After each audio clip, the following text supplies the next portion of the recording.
Assalamualaikum warahmatullahi wabarakatuh. Halo teman-teman semua, semoga sehat selalu. Selamat datang di Halotech Academy bersama gua, Imam. Di video kali ini kita akan bahas tentang modeling. Ini merupakan video terakhir di playlist Project Classification Titanic. Jadi di video kali ini kita akan bahas inti dari suatu pemodelan. Dan kita juga akan belajar menggunakan machine learning. Oke, langsung aja. Contoh kita mempunyai data training yang sudah di cleaning sebelumnya dan ditransformasi. Untuk kalian yang ingin tahu bagaimana transformasi dan cleaningnya, kalian bisa lihat langsung di video-video sebelumnya. Di situ ada proses bagaimana mengidentifikasi, memvisualisasi, mentransformasi, dan juga membersihkan dari missing value. Oke, ini merupakan data training. Nah, di data training ini memiliki dua data. Pertama ada data disebut data target, dan ini merupakan data training. Nah, apa sih sebenarnya yang dimaksud dengan data target dan data training ini?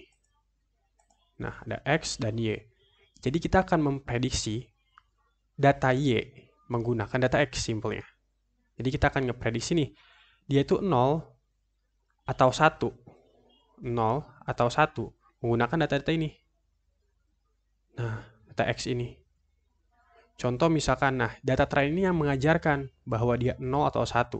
Jadi sebelum kita memiliki mesin yang bisa memprediksi, kita harus mengajarin dulu dong mesinnya. Jadi kita ajarin dulu mesinnya nih dengan data training. Jadi data training kan data latih atau data yang latih. Ini latihan dulu nih mesin. Oh, iya mesin gitu. Ini kalau misalkan datanya kayak gini, itu 0 ya. Kalau misalkan datanya kayak gini, itu 1 ya. Kalau kayak gini, kalau ini 1 gitu. Kalau kayak gini misalkan variasinya itu 1. Dan lebih banyak lagi. Di sini kita punya 800 data. Jadi kita ajarin mesinnya seperti itu terus. Dan akhirnya setelah kita ajarkan, mesin itu akan punya kesimpulan. Seperti apakah data training, data 0, dan seperti apakah data 1. Setelah itu kita testing nih.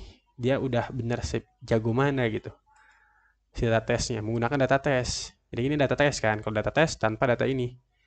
Jadi kita nanti coba masukin misalkan row ini, row yang 0 ini. Kita masukin, kita lihat apakah prediksi dia gitu. Benar atau enggak nih prediksinya? Atau misalkan kita masukin juga yang ini, kita lihat juga benar nggak prediksinya. Nah, ini merupakan perbedaan data testing dan data training. Ini penting banget untuk modeling. Nah, yang akan kita tebak itu survive. Yang survive ini. Oke, next.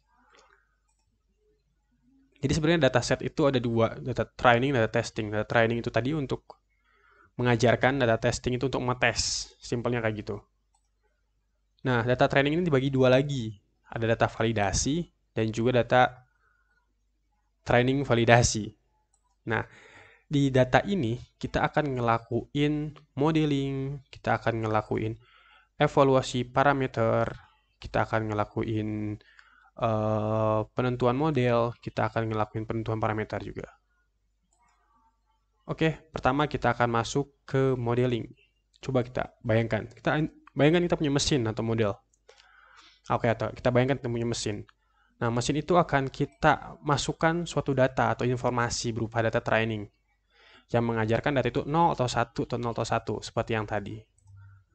Kita misalkan menggunakan data decision tree atau neural network bisa misalkan untuk machine learningnya, atau misalkan naive Bayes. Nah, selanjutnya kita akan melakukan akurasi. Berapa sih akurasinya dari 100%? Contoh misalkan kita dapat untuk pertama kali nyoba menggunakan data decision tree, kita dapat 70%. Udah gitu kita evaluasi lagi nih. Oh, kita coba lagi kalau pakai neural network berapa? Ternyata 80%. Kita coba lagi kalau misalkan menggunakan naive Bayes gimana? Menggunakan naive Bayes misalkan 75%. Ya udah, karena yang terbesar itu adalah neural network, ya udah kita gunain neural network. Itu menentukan model. Setelah itu kita juga tentuin lagi nih dari model neural network biar lebih akurasinya lebih tinggi. Kita ubah misalkan activation functionnya menggunakan ReLU semua, arsitekturnya rubah. Dan akhirnya akurasinya dari 80% meningkat jadi 85%. Setelah kita tahu nih menggunakan model, kita akan menggunakan model neural network dengan parameter activation fungsi, misalkan fungsi relu. Nah, udah dapat modelnya, udah dapat mesinnya, kita akan implementasi menggunakan data test. Nah, akhirnya data ini akan menghasilkan final model dan hasil prediksi. Nah, gitu aja simpelnya. Alurnya cuma kayak gitu doang.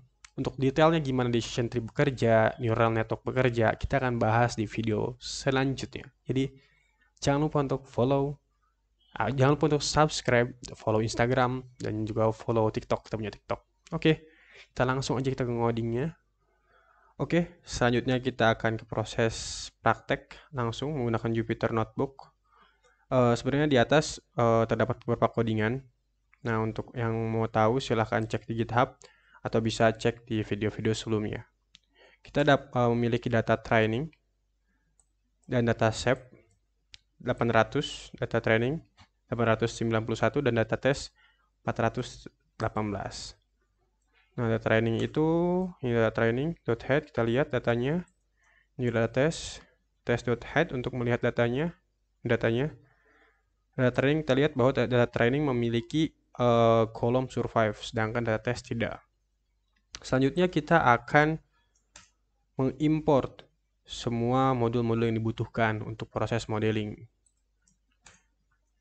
Dan kita akan memisahkan juga antara data target atau data Y tadi dan data X atau gue sebut di sini train data. Oke. Selanjutnya kita akan masuk ke modeling. Pertama akan kita coba menggunakan model Gaussian naive Bayes. Dengan kita masukkan nih modelnya, trainingnya nih, yang X-nya dan ini Y-nya. Kita cemplungin aja semuanya langsung. Gampang kan? Kita enter. Keluar hasilnya dan rata-ratanya adalah 0,799. Ini untuk menggunakan model naive Bayes. Kita coba lagi menggunakan model yang lain. Decision tree. Kita menggunakan decision tree. Kita cek hasilnya, ternyata di decision tree kita memiliki rata-rata akurasi 0,77 dibanding antara naive Bayes dan juga decision tree. Ternyata pada kasus ini lebih besar naive Bayes. Oleh karena itu, diprediksi kita akan memprediksi data test ini menggunakan naive Bayes. Naive Bayes, kita masukin training data dan tesnya, oleh itu kita prediksi. Oke, just it. Udah dapat nih hasil prediksinya, kita simpan dalam data frame. Ini merupakan prediksinya, kita save. Ini cara nge-save-nya. Dan kita lihat hasil prediksinya. Nah, data test yang tadinya tidak ada survive, sekarang udah ada survive-nya. Misalkan, oh berarti ini machine mendefine ini sebagai 0.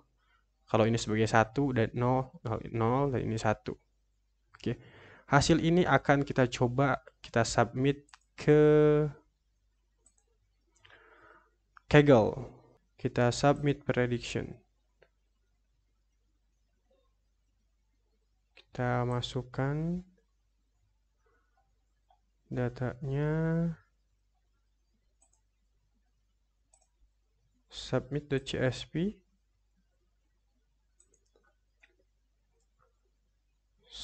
Submit pertama. Oke. Make submission. Kita lihat hasilnya berapa, gengs. Wah, ternyata skornya adalah 0,74. Kita ke peringkat berapakah? Jump to the position. Oh, ke peringkat 13.500. Wah, nice. 0,744. Jadi nanti kalian bisa langsung nih, coba langsung di sini. Oke, gitu aja dari gua. Semoga video ini bermanfaat dan semoga playlist ini bermanfaat. Gue berharap buat kalian yang mau cek detailnya bisa cek video-video sebelumnya dan jangan lupa subscribe, share video ini. Thank you. Terima kasih. Gue Imam. See you next video.